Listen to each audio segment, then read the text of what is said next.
जय जय रघुवीर समर्थ गणेश शारदा चैव सद्गुरु सज्जनस्तथा आराध्य दैवतं गुह्यं सर्वं मे रघुनंदनः गणेश शारदा सद्गुरु संत सज्जन कुळेश्वरो सर्वही माझा रघुवीरो सद्गुरु रूपे श्रीराम माझे आराध्य दैवत परम गुह्य गुह्यातीत गुह्यपणाची मात नचले जेथे श्रीराम यो जातो मृत संचोक्षितितळे संबोधयन् सज्जनान् ग्रंथम यो रचनम सुपुण्यजनकं श्रीदासबोधाभिनम् यक्कीर्त्या पठनेन सर्वविदुषा स्वान्तापहारे सदा सोऽयं मुक्तिकरोक्षितो विजयते श्रीरामदासो गुरु शुकासारिके पूर्णवैराग्यजाचे वसिष्ठा परिज्ञानयोगेश्वराचे कवी वाल्मिका सारिका मान्यसा नमस्कार माझा सद्गुरु रामदास मला वाटते अंतरीत्वा वसावे तुझ्या दासबोधासी त्वा बोध व्हावे अपत्यापळे पावी प्रेमग्रासा महाराजा सद्गुरु रामदासा जय जय रघुवीर समर्थ। आपण ग्रंथराज दासबोध या विषयावरती यथाशक्ती चिंतन करतो। दशक 20वा सुरू आहे आणि समास 3रा सुरू आहे। श्रीराम समर्थ श्रीराम मुळी होऊन शेवटवरी विस्ता बोलिला नानापरी पुन्हा विवरत विवरत माघारी वृत्ती न्यावी। या सृष्टीची रचना कशी झाली आहे हे आपण पाहत आलोय। आता याचा शेवट कसा आहे तेही पाहायचं आहे। मी जिकडनं आलं तिकडेच आपल्याला परत जायचं। जसं आगीचा टेंब आहे तो उलटा केला तरी दूरवरतीच जाणार आहे। हातात असा धरला तरी दूरवरतीच जातोय। खाली केला केला पोत जरी बळेची खाले ज्वाला तरी ते वरती उफाडे पुन्हा त्या वरतीच चालल्या ज्वाला जिकडून आले तिकडे जाते। पाण्याची वाफ झाली तर वरतीच जाते। मुळी होऊन शेवटवरी विस्तार बोलिला नानापरी पुन्हा विवरत विवरत माघारी वृत्ती न्यावी। आता पुन्हा मुळाकडे जायचंय आपल्याला। 84 लक्ष जीव योनी काल आपण चत्वार खाणी बघितल्या। 84 लक्ष जीव योनी नाना प्रकारीचे प्राणी जन्मास येती। लक्ष 84 योनी आहेत। असंख्य प्रकारचे प्राणी आहेत ते जन्माला येतात। म्हणजे कशापासून जन्माला येतात आता आपण उलट चाललोय। पहिले लक्ष 84 योनी पाहिल्या। मग आता त्याच्या आधी काय होतं ते पाहायचंय। म्हणजे त्याच्या आधी पृथ्वी होती त्याच्यावरती हे जीव निर्माण झाले। स्थावर जंगम जे काय आहे त्याच्यावर निर्माण झाले। मग कशापासून निर्माण झाले? अवघे होती पृथ्वीपासून पृथ्वीमध्ये जाती नासून अनेक एती जाती परी अवनी तैशीच आहे। सगळी या पृथ्वीपासून निर्माण झाली। पृथ्वीतच विलीन झाली। झाडं निर्माण झाली। झाडाचे पुन्हा फांद्या गळल्या पानं गळली पुन्हा ते जमिनीतच। म्हणजे जे जे काही निर्माण झालं या पृथ्वीपासून ते पृथ्वीमध्येच नाश पावलं। कुंभार मातीला पायाखाली तुडवत होता. माती काय सांगते कुंभाराला? तुझाच आहे शेवट वेड्या माझ्या पायात. माती सांगे कुंभाराला पायी मज तुडविसी, तुझाच आहे शेवट वेड्या माझ्या पायात. आणि दुसऱ्या एका काव्यामध्ये काय सांगितलंय?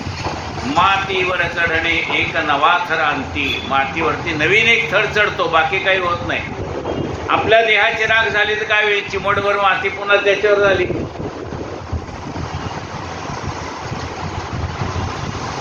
अनेक एती जाती परी अवनी तैसेची आहे. ऐसे हे शेंड्याकडील खांड, दुसरे भूताचे बंड, तिसरे नाम उदंड, सूक्ष्म रूपे श्रीराम. असं मागे गेलं तर पहिल्यांदा काय मूळ आहे, मग त्याला खांड निर्माण झालं, मग फांद्या निर्माण झालाय. मग त्याच्याकडं वर्ण खाली यायचं झालं. आधी फुलं होती का? नाही म्हणले. आधी पानं होती का? नाही. त्याच्या आधी म्हणले फांद्या होत्या, फांद्याच्या आधी खांड होता, खांडाच्या आधी मूळ होत. ऐसे हे शेंड्याकडील खांड, दुसरे भूताचे बंड, तिसरे नामे उदंड, सूक्ष्म रूपे श्रीराम. अशी ह्याला उदंड नाव आहे, सूक्ष्म रूपे श्रीराम. स्थूळ अवघे सांडून द्यावे. जे वर्ण दिसतंय ते सगळं सोडून द्या. हे स्थूळ रूप आहे. हा आपला जो दिसतो एकमेकांचं शरीर दिसत आहे, ती स्थूळ देह आहेत आणि ती नाश पावणारी आहे. म्हणून म्हणले स्थूळ अवघेची सांडोनी द्यावे. मग काय करावं? सूक्ष्म रूपे ओळखावे. त्यातलं सूक्ष्म रूप काय आहे ते ओळखावे. गुणापासून पाहिलेच पाहावे, सूक्ष्मदृष्टी श्रीराम. म्हणजे सगळी कशापासून निर्माण झाली? त्रिगुणापासून निर्माण झाली. म्हणून गुणापासून त्या गुणाची ओळख घ्यावी. सूक्ष्म गुणाची रूपे जाणीव नेणीव, पाहिलाच पाहावा अभिप्राव, सूक्ष्मदृष्टी लाघव येथून पुढे श्रीराम. गुणाची रूपे जाणीव नेणीव. गुणामध्ये काय आहे? काही गोष्ट जाणतं, काही जाणत नाही. काही गोष्टी त्याला कळतात, काही गोष्टी कळत नाही. जाणीव नेणीव. गुणाची रूपे जाणीव नेणीव, पाहिलाच पाहावा अभिप्राव, सूक्ष्मदृष्टी लाघव येथून पुढे श्रीराम. आता त्या गुणातलं कसं पाहायचं, गुणाकडे कसं पाहायचं, हे सूक्ष्मदृष्टीने कसं पाहायचं ते समर्थ आपल्याला शिकवतात. नुसतं सांगत नाही, आपल्याला शिकवतात.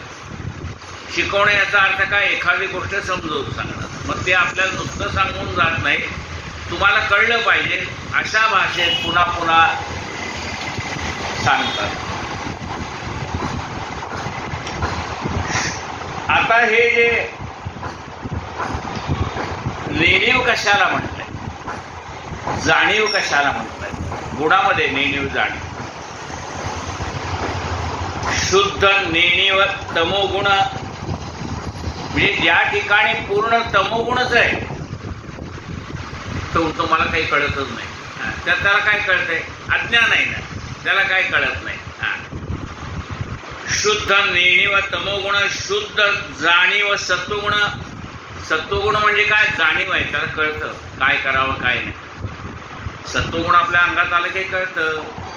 कसं बोलावं, कसं बोलू नये, कसं चालावं, कसं चालू नये, कसं वाचावं, सगळं. म्हणजे आपल्याला व्यवहारातल्या सगळ्या गोष्टी कळायला लागतात. एखाद्याला कळत नसला पण म्हणतो काय त्याला आजकाल धड बोलता येत नाही, धड चालता येत नाही, धड काही करता येत नाही. म्हणजे ते काय आहे? अज्ञानाचं लक्षण आहे. हे कशाचं लक्षण आहे? हे ज्ञानाचं लक्षण आहे. शुद्ध नेणीव तमोगुण, शुद्ध जाणीव सत्वगुण, जाणीव नेणीव रजोगुण, मिश्रित चालला श्रीराम. मग ज्याच्याकडे रजोगुण आहे आणि तमोगुण आहे, मग त्याला म्हणले काही जाणीव आहे आणि काही नेणीव आहे. तमोगुणामध्ये नेणीवच आहे, रजोगुणामध्ये थोडीशी जाणीव आहे. म्हणून हा रजोगुण आणि तमोगुण एकत्र आला तर काय म्हणतात? काही जाणीव काही नेणीव. काही कळतंय काही कळत नाही. शुद्ध नेणीव तमोगुण, शुद्ध जाणीव सत्वगुण, जाणीव नेणीव रजोगुण, मिश्रित चालेला श्रीराम. त्रिगुणाची रूपे ऐशी कळू लागली आपैसी. त्रिगुणाचे हे रूप आपल्याला कळायला लागलं की सत्वगुण म्हणजे जाणीव, रजोगुण म्हणजे जाणीव नेणीव, आणि तमोगुण म्हणजे नेणीव. म्हणजे आपल्याला ह्या 3 गोष्टी कळल्या. तमोगुण म्हणजे पूर्ण अज्ञान, रजोगुण म्हणजे थोडं ज्ञान थोडं अज्ञान, सत्वगुण म्हणजे पूर्ण ज्ञान. त्रिगुणाची रूपे ऐशी कळू लागली आपैसी, गुणा पुढील कर्दमाशी गुणक्षोभिणी बोलिजे श्रीनाम. मग आता हे गुण कोणापासून निर्माण झाले तर म्हणजे ते मूळ मायापासून निर्माण झाले. मग तिला काय म्हणतात? गुणक्षोभिणी. म्हणजे गुणाला निर्माण करणारी ती आहे गुणक्षोभिणी. गुणापुढील कर्दमाशी गुणक्षोभिणी बोलजे. रज तम आणि सत्व तिन्हीची जेथे गुणत्व ते जाणजे महत्त्व कर्दम रूप श्रीनाम. रज तम आणि सत्व तिन्हीचा गूढपणा ज्या ठिकाणी आहे त्याला महत्त्व असं म्हणतात, त्याला कर्दम रूप असं म्हणतात. प्रकृती त्याच्या अलीकडे. आता एक एक गोष्ट आपण म्हणजे मुळापासून खांडापर्यंत गेलो, खांडापासून फांद्यापर्यंत गेलो, फांद्यापासून पानापर्यंत गेलो, फुलापर्यंत गेलो. तसं आपण कशापासून झालं हे पाहिलं. आपण पृथ्वीपासून झालं पाहिलं. पृथ्वी पंचमहाभूत कशापासून झाले ते पाहिले. ते म्हणले गुणापासून झाले. मग गुण कोणापासून झाले पाहिले. म्हणले ही गुणक्षोभिणी मूळ माया तिच्यापासून झाले. मग ते तिच्या आधी काय होतं म्हणाले? प्रकृती आणि पुरुष.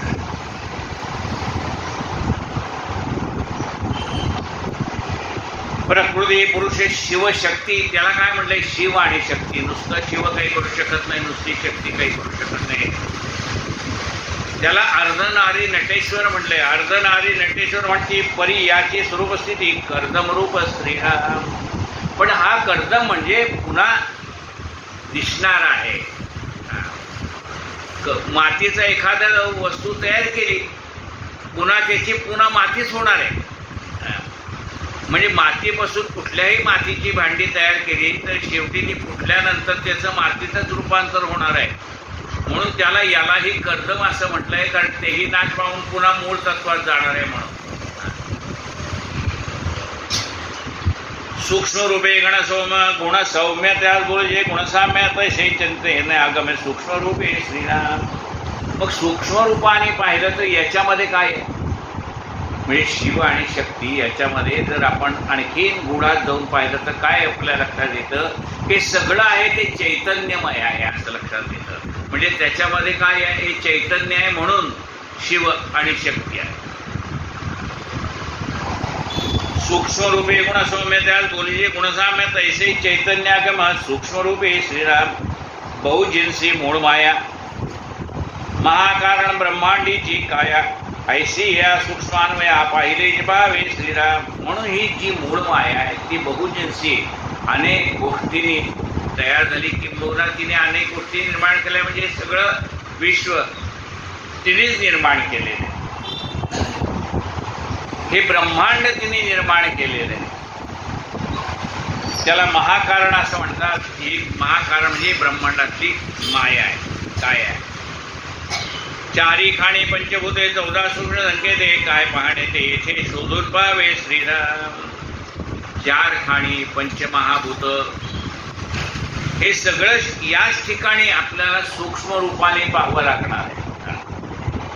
आहात पाहता कळेना गरज कळल्या समजेना नाना प्रकारीच्या जना मना संदेह पडते श्रीराम. ते म्हणाले आम्ही असं किती पाहायला गेलो तरी आम्हाला समजत नाही. संदेह पडते श्रीराम. 14, 5, 19, 19, 4, 23 यामध्ये मूळ चतुर्थ पाहिले पाहावे श्रीराम. जो विवरोने समजला तेथे संदेह नाही उरला. समजल्या वेळ जो गलबला तो निरर्थक श्रीराम. म्हणाले यामध्ये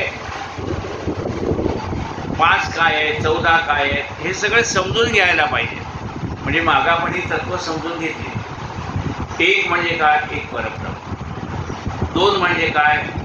मूळ माया आणि परब्रह्म. 3 म्हणजे काय? 3 गुण पंचमहाभूत.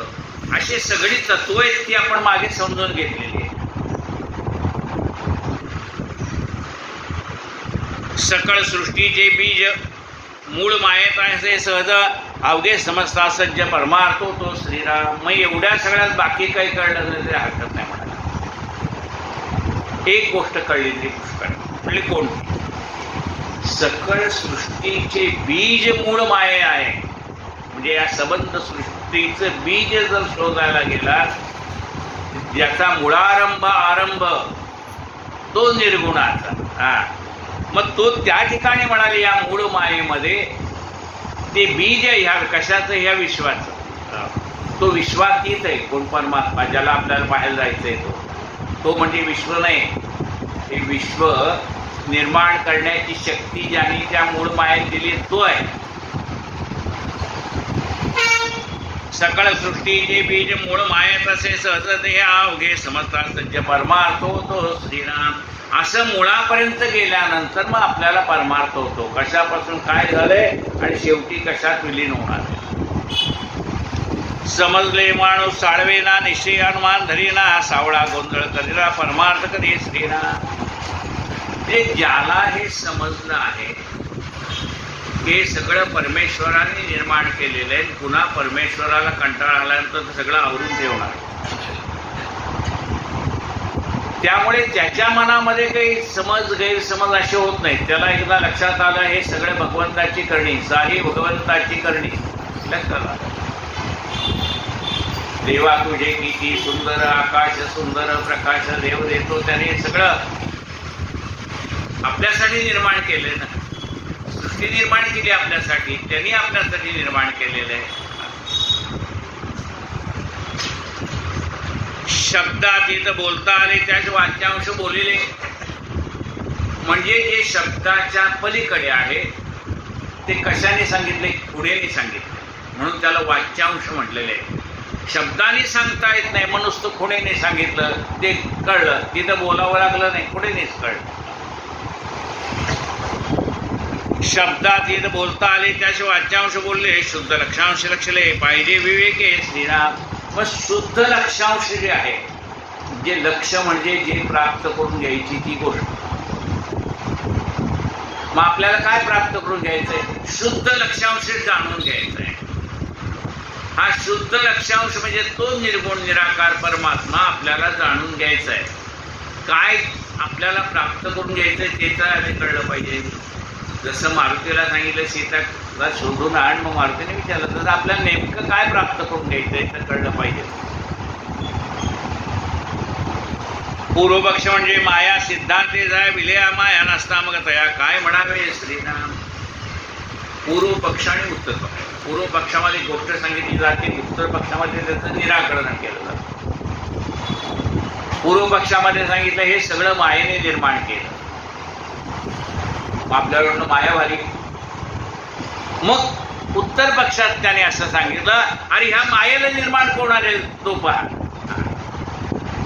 म्हणजे आधी सगळ्यात मोठं काय आहे अमुक. मग आपल्याला वाटलं सगळ्यात मोठं आहे, हे नाही नाही तसं नाही, त्याच्यापेक्षा मोठं काहीतरी आहे. निदान काय मोठं एवढं लक्षात घ्या, त्याच्यापेक्षा मोठं काय ते मी सांगेन म्हणाले. तसं मूळ मायाही आली लक्षात घ्या.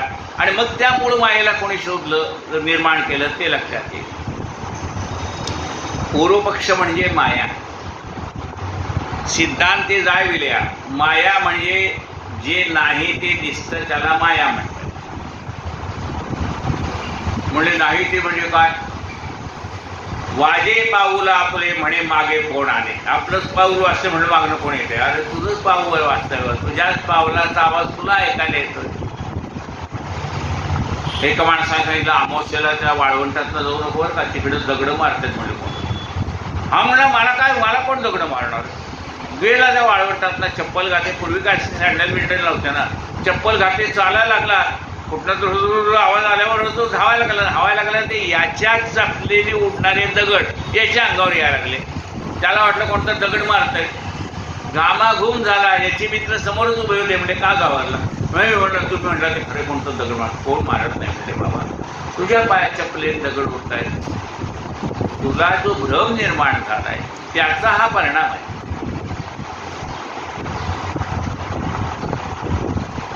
म्हणून म्हणले भय इथले संपत नाही.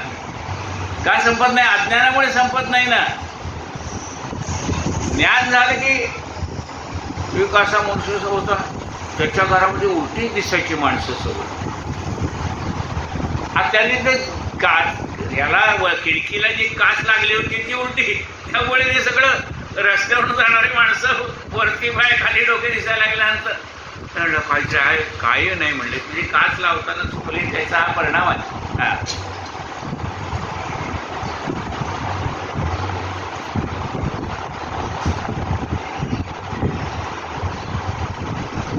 पूर्व पक्ष म्हणजे माया सिद्धांती जाय विलया माया नसतामगतया. काय म्हणावे श्रीराम?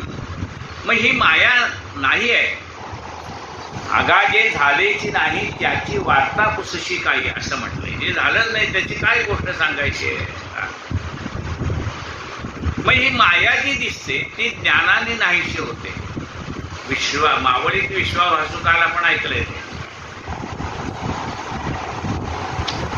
अन्वय आणि व्यतिरेक हा पूर्वपक्षाचा विवेक. सिद्धांत म्हणजे शुद्ध एक दुसरे नाही श्रीराम. त्याला गोष्टी कळण्यासाठी वेगवेगळ्या पद्धतीने सांगितल्या जातात. म्हणजे माया नाही. आता तुम्ही म्हणता हे सगळं मायेने निर्माण केलं. जर मायाच नाही आहे तर मग काय? म्हणजे ते शुद्ध सत्व आहे. तो मुद्दा पटवून देण्यासाठी बाकी सगळं सांगितलं आणि मग खरं त्याला दाखवायचं होतं काय शुद्ध सत्वांश काय आहे. म्हणून आधी माया जसं ते सांगितलं ना, ते अर्ध चंद्रकोर दिसत नाही, म्हणजे विजेचा चंद्र दिसत नाही, तो बारीक आहे. मग तो दाखवण्यासाठी त्यांनी काय सांगितलं? बघ म्हणले ते समोर झाड दिसते का, त्या झाडाला फांदी दिसते का, फांदीच्या पलीकडे काय दिसतं? म्हणलं आता चंद्र दिसायला लागला. झाड फांदी बाकी दाखवलंय, ते केवळ ते दिसावं म्हणून दाखवलंय. तसा तो परमात्मा दिसण्यासाठी हे सगळं मधलं सांगितलं. हे असं आहे, ती माया आहे, तिथे दिसतोय. आता म्हणले माया कळले का? हो म्हणले, पण ती माया विलयाला गेली ना, आता नाही. म्हणजे शिल्लक आहे ते.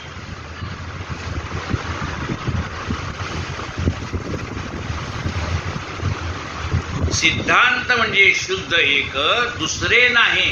सिद्धांत म्हणजे काय? की दुसरं काही नाही, जे आहे ते एकच आहे, ते परब्रह्म आहे. अधोमुखे भेद वाढतो, ऊर्ध्वमुखे भेद तुटतो, निसंगपणे निर्गुण येतो, महायोग आहे श्रीराम. अधोमुखे भेद वाढतो म्हणजे अधोगतीला जाणारे विचार मनामध्ये आले की तशा प्रकारची चर्चा, त्याच्या प्रकारचं परमार्थ कुठे येणार तिथे. पण ऊर्ध्वमुख म्हणजे ज्याला भगवंताचं चिंतन आहे. अधोमुख म्हणजे शरीराचा खालचा भाग, वरती आहे तो वरचा भाग. वरचं चिंतन करायला लागला तर वरती दिसणार, खालचं चिंतन करायला लागला तर खालचं दिसणार आहे. म्हणजे अधोमुखाने विचार करणारा मनुष्य म्हणजे त्या मार्गात त्याच गोष्टीचा विचार करणारा मनुष्य नरकामध्ये जाणार. बरोबर आहे. आणि जो ऊर्ध्वगतीने म्हणजे ऊर्ध्व विचार करणार, परमेश्वराचं चिंतन करणार, तो ऊर्ध्वगतीनं जाणार.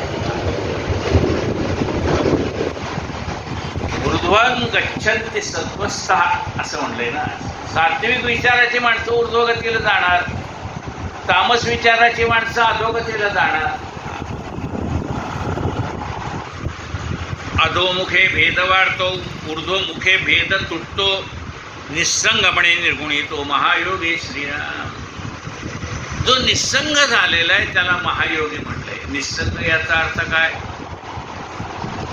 आता समर्थ निस्संगच होते, पण त्यांनी एवढी मोठी मठ स्थापन केली, एवढी मोठी संघटना उभी केली, एवढी केली, पण ते सगळं करून कशात गुंतले नाहीत ना, म्हणून त्याला निस्संग म्हटलंय. सगळं करायचं पण कशात गुंतायचं नाही, त्याला निस्संग म्हटलंय. काय म्हणताय? निस्संगपणे निर्गुण येतो महायोगी. ज्याला या निस्संगपणा जमलेला आहे तो महायोगी पदापर्यंत जाऊन पोहोचतो. माया मिथ्याशी कळली तरी मग भीड का लागली? ही माया ही खोटी आहे कळल्यानंतर मग घाबरायचं काय कारण आहे? माया ही खोटी आहे हे एकदा कळलं मग घाबरायचं काय कारण आहे? म्हणजे घरामध्ये एकाने वाघ आणून ठेवला होता. माणसं घाबरून राहणार ना, पण तो वाघ नव्हता. ते कापसाचे केलेले वाघ ते, किंवा आपण बघतो एकदम कोणीतरी असं साप टाकतो अंगावर, मग करता ते प्लास्टिकचा आहे. पण तो एकदा प्लास्टिकचा कळल्यानंतर मग मनुष्य त्याला घाबरत नाही. संध्याकाळची वेळ होती. मागे उदाहरण सांगितलेलं आहे. रस्त्यामध्ये मोठा जाड असा दोर पडलेला. लोकांना वाटलं साप आहे. थांबा थांबा थांबा म्हणजे पुढे साप आहे. तेवढ्यात एकाजवळ मोबाईल होता. त्याची मोबाईलची बॅटरी त्याने चालू केली. बघतात म्हणजे अहो दोरी आहे, कशाला घाबरतात. त्याच्यावर पाय घेऊन पुढे गेले. आता भय आहे का? भय निघून गेले. ते भय सगळं नाहीच झालं. आता यांचं गेलो, पण हे थोडे पुढे गेल्यानंतर मागणं दुसरी बॅच आलीच. ते पुन्हा घाबरले. आता यांनी बॅटरी न लावता सांगितलं घाबरू नका, तिथं दोर आहे. पुन्हा बॅटरी लावायची वेळ आली का? नाही आली. त्यांनी नुसतं सांगितलं. आता पुढे जाणारी माणसी यांचीच जाणकार मित्र असल्यामुळे ते पण निश्चिंत होते. हे सांगतायत ते खरं आहे, त्याच्यावर पाय घेऊन आले. ते खरं खोटं बघण्याच्या भानगडीत पडले नाही. हे सांगतायत ना खोटं आहे, खोटं. तसं संत जे सांगतायत त्यांच्यावर आमचा विश्वास आहे. म्हणाली ही माया खोटी आहे हे जर कळलं तर त्याला घाबरायचं काय? प्रपंच खोटाच आहे हे कळून प्रपंचात आनंदाने राहायचंय. खोटा आहे कळाय माहित नाही का खोटा आहे? सगळ्याला माहित आहे प्रपंच खोटा आहे, पण तो खऱ्यासारखा करावा लागतो.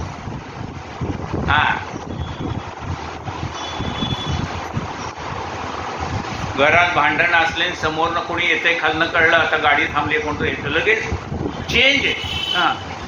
सगळं वातावरण चेंज हो. या या या असं सगळं. घरात कोण वाद घालतात ते पण गप्प असतात, एकमेकांचे भांडत नाही. त्यांच्या घरात काही वाद आहे, बाकीच्याला काढणार पण नाही.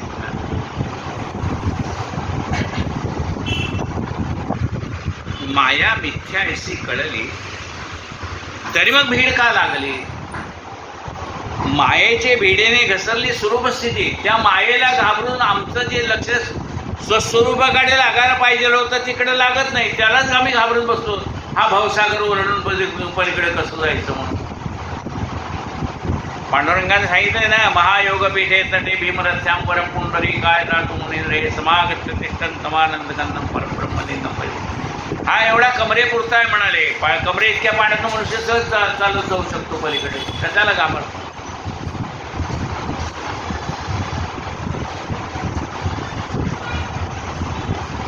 माया मिथ्यायसे कळली तरी मग भीड का लागली. मायेचे भीडेने घसरले स्वरूपस्थिती श्रीराम. आता घाबरायचं काय? नवीन येणारा प्रत्येक मनुष्य दारावरची बेल म्हणजे मोठं गेट होतं त्याला, त्या गेटवरची बेल बाहेरनं येणाऱ्याने दरवाज्यावरची बेल वाजून आत यावं. घरामध्ये कुत्रा आहे, आमच्या ॲल्सेशन कुत्रा पाळलेला आहे. बघ बाहेर कुत्र्याचा फोटो बिटो सगळं. ते नवीन येणार म्हणजे बेल दाबायचं आली. मग मालक आतनं म्हणायचे हा दार उघडा, या. त्याला बांधून ठेवले. कुत्रं नव्हतंच घरात. आता पुढच्या वेळेला येतात तो बेल कशाला वाजवतो? सरळ आलो भेटली हाताला. आता आपण काही लोकांकडे जातो, त्यांच्याकडे कुत्रे पाळलेले असतात. एकदा आपल्याला कळलं त्याने कुत्रं देऊन टाकलंय तर मेलंय त्याचं, मग आपण त्याच्याकडे जाताना घाबरत नाही. पण एरवी माहीत असताना घाबरतो. एकदा कळल्यानंतर भय कधी आहे बघा, कळल्यानंतर भय नाही. म्हणजे ज्ञानप्राप्तीनंतर भय नाही. माया मिथ्यायसे कळली तर मग भीड का लागली. मायेचे भिडेने घसरली स्वरूपस्थिती. या मायेला घाबरत घाबरत आम्ही आत्मस्वरूपाकडे जे लक्ष द्यायला पाहिजे होतं तिकडे आमचं लक्ष गेलं नाही. लटके मायेने धपकावे, सत्यब्रह्म सांडावे, मुख्य निश्चय हिंडावे, कासे आसे श्रीराम. म्हणून ह्या मायेला घाबरून तुम्ही सत्य परब्रह्म ओळखायला पाहिजे, तिकडे लक्ष देत नाही. आता ह्या मायेला घाबरायचं सोडून द्या. तो सत्य परब्रह्म परमात्मा जो आहे त्रिकालाबाधित सत्य आहे. आधी आहे, आत्ताही आहे, नंतरही राहणार आहे. असा नेहमी राहणारा असा जो परमात्मा आहे तो तर त्याला जाणून घेण्याचा प्रयत्न करा. सत्य ब्रह्म सांडावे हे मुखे निश्चय हिंडावे कासे असे श्रीराम. मग सत्य असणारा तो परब्रह्म, तो आत्माराम, त्याला शोधायचं सोडून बाकी सगळ्याकडे सर्व ठिकाणी त्याला शोधत फिरतायत किंवा ह्या मायेला घाबरून त्याचा शोध घेणं सुद्धा सोडून देत आहेत. पृथ्वीमध्ये बहुत जन त्यामध्ये असती सज्जन परी साधू जाणतो कोण. साधू वेगळा असते ना. पृथ्वीमध्ये अनेक सज्जन माणसं आहेत, अनेक साधू पण आहेत. पण साधूला कोण जाणतो? साधूला साधूच जाणतो. साधू माणसाला कोण जाणतो? साधूला साधू जाणतो. आपल्याला साधू मनुष्य कळणारच नाही. त्याच्या पातळीला गेल्याशिवाय कळणार कसं आपल्याला? आपण कधी ते साधू व्हायचे मग आपल्याला साधू कळायचं? आपल्याला नाही कळणार. मग सरळ गेले संताकडे, म्हणले आम्हाला नाही कळत साधू, तुम्ही ते आम्हाला त्या साधूचं लक्षण तर सांगा, म्हणजे आम्हाला दिसला तर आम्हाला हात जोडता येते. कुणाला साधू म्हणायचं? गेले तुकाराम, जगद्गुरु संत तुकाराम महाराजांकडे गेले. म्हणले निराज साधू कोणाला म्हणायचं एवढं तर सांग. तुकाराम महाराज आहेत, सगळ्या जगाच्या कल्याणासाठी अवतीर्ण झालेले आहेत. सांग, जे का रंजले गांजले त्याशी म्हणे जो आपले तोची साधू ओळखावा देवते तेचे जाणावा. मृदू सभाय न होणे तैसे सज्जनांचे चित्त ज्यासी अपंगता नाही त्यासी धनी जोडवे. दया करणे जे पुत्राशी तेची दास आणि दासी. तुका म्हणे सांगू किती तोची भगवंताची. पृथ्वीमध्ये बहुत जन त्यामध्ये अशी सज्जन परी साधू जाणतो कोण. साधू वेगळा श्रीराम. गजानन महाराजांना सगळे पाहिलेलं होतं, पण ज्यावेळी कीर्तनकाराने सांगितले अमोल रत्न आले त्याला सांभाळा, त्यावेळेला शेगावकरांना कळलं हे गजानन महाराज आहे. हिरे जवाहर की कोठडी बार बार मत खोल जबाएगा इसका पार की तबही इसका बोल. काय ते हिऱ्याचं रत्न सांगत जातं का? मी हिरा आहे, मी हिरा आहे. त्याला काय सांगायचे जरूर नाही. हिरे बारखे आले की ओळखतो हा हिरा आहे.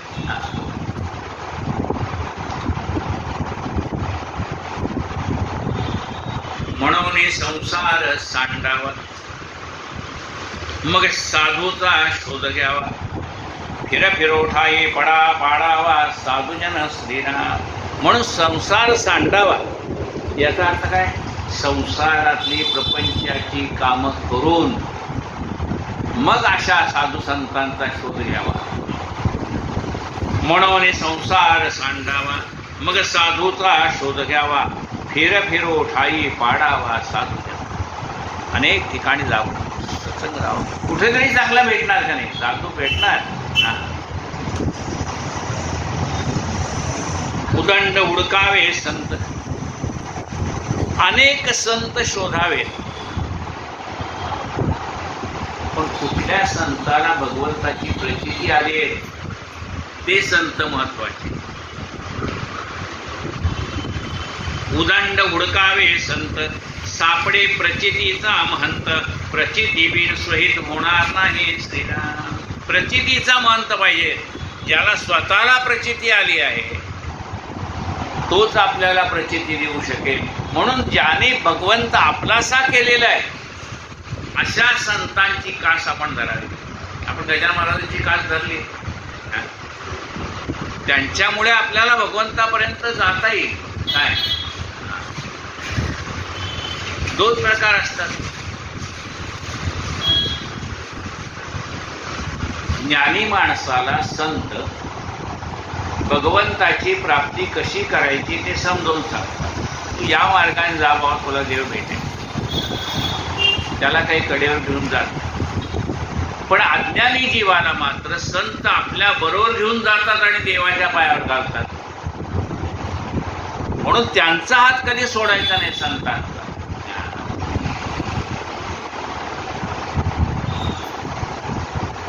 सापडावे उदंड हुडकावे संत सापडावे. सापडे प्रचितीचा महंत. प्रचिती बिन स्वहित होणार नाही श्रीराम. त्याची प्रचिती यायला पाहिजे ना आपल्याला. नुसतं संत म्हणून पाया पडला ठीक आहे, पण त्याची आपल्याला अनुभूती आली का? प्रचिती आली का? प्रपंच असो हा परमार्थ प्रचिती बी नाव घे व्यर्थ. प्रपंच असो का परमार्थ असो प्रचिती यावी लागते. प्रचिती बी नाव घे व्यर्थ. प्रत्येक ज्ञान येतो समर्थ सकळामध्ये श्रीराम. म्हणून ज्याला या गोष्टीचं ज्ञान आहे असा मनुष्य विरळा असं म्हटलंय. ज्याला प्रपंचही उत्तम करता येतो आणि परमार्थही उत्तम करता येतो तो जाणकार असं म्हटलेलं आहे. रात्रंदिवस पहावा अर्थ. अर्थ पाहे तो समर्थ. रात्रंदिवस त्या शब्दाचा शब्दार्थ, वाक्यार्थ, लक्षार्थ, गुह्यार्थ सगळे म्हणजे त्या शब्दाच्या मूळ अर्थापर्यंत आपल्याला जाता आला पाहिजे. काही शब्दच आहे पण कोणता शब्द कुठे वापरायचा, कोणता शब्द कुठे वापरायचा हे आपल्याला जाणलं पाहिजे.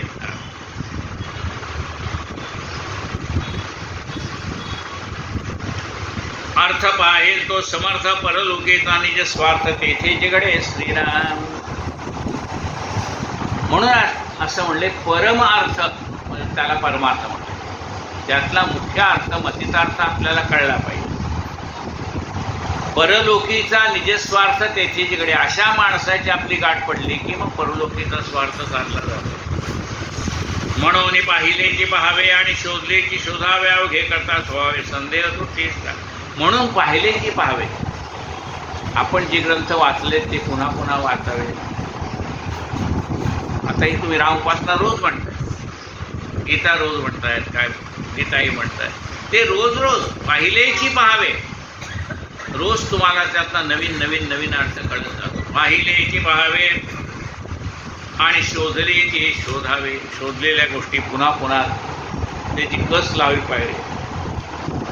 अवघे करता स्वभावे संदेह तुटते. हे सगळं कळलं की मनातल्या सगळ्या शंका नाहीशा होऊन जातात. संदेह तुटते श्रीनाम.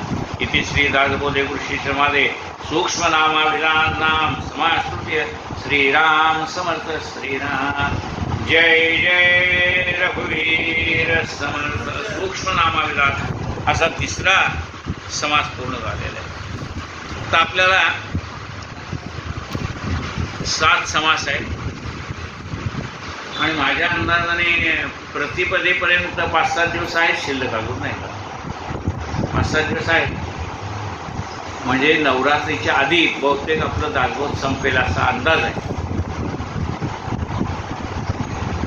प्रतिपदा ते नवमी असे 9 दिवस मी माझं देवी महात्म्यावरती सप्तशृंगी देवीच्या पुढे देवी महात्म्य आहे. त्यामुळं मी इकडे प्रवचनाला येणार नाही. पण या 9 दिवसात 4-5 दिवस मेट करता येईल आणि 4 दिवस आपले बांबळे सर हे दोघांपैकी कुणी ना कुठेतरी प्रवचन होईल. नित्य आपली चातुर्मासाची सेवा आहे हे चालू राहील. तुम्ही तो नियम मोडू नका. कारण प्रत्येकजण काहीतरी चांगलंच सांगत असतो. आपल्याला त्यातलं घेता आलं पाहिजे. झाले साधनाचे फळ संसार झाला सफळ. निर्गुण ब्रह्मते निश्चळ अंतरी बिंबले श्रीराम.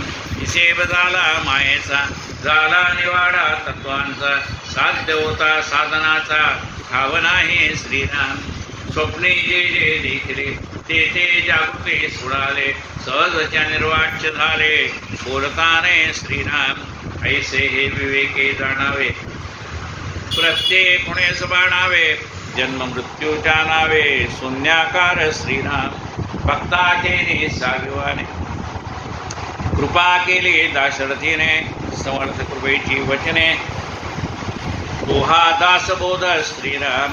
20 दशक दासबोध श्रवणाद्वारे घेता शोध. मनन करत्यात विशद परमार्थ होतो श्रीराम. 20 दशक 200 समास साधके पहावे सावकाश. विवर्ता विशेषा विशेष कळो लागे श्रीराम. ग्रंथाचे करावे स्तवन स्तवनाचे काय प्रयोजन. येथे प्रत्यास कारण प्रत्ययो भावा श्रीराम. ते तवपाचा भूताचा कर्तात्मा तेथीचा आणि कवित्व प्रकार मनुष्याचा. कशावरणे श्रीराम. सकळ करणे जगदीशाचे आणि कवित्वाचे काय मनुष्याचे. ऐशा प्रमाण बोलण्याचे काय घ्यावे श्रीराम. सकळ देहाचा धाडा केला. तत्व समुदाय उडाला तेथे कोण्या पदार्थाला आपुले म्हणावे श्रीराम. ऐसी ही विचाराची कामे उगेच भ्रमो नये भ्रमे जगदीश्वरी अनुक्रमे सकळ केले श्रीरामचे. श्रीदास गोडे कृष्णमादेवी बरोबर मनिर्पणाम समाज श्रीराम समर्थ श्रीराम. जय जय रघुवीर. आरती.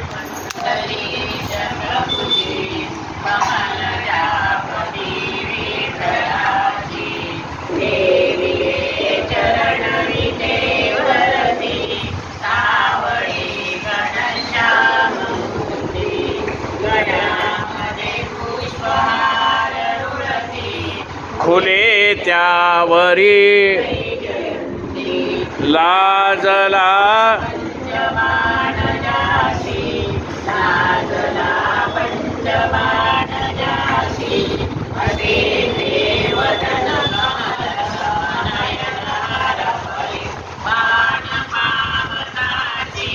उभी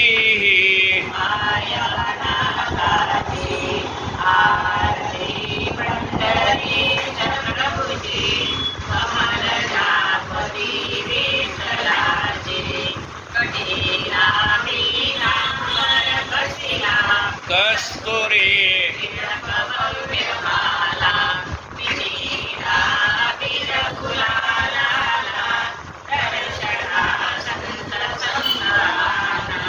जल्लारी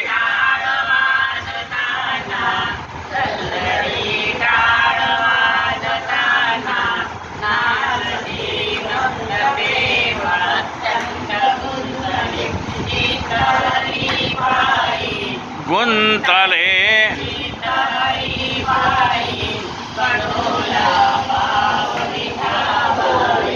आ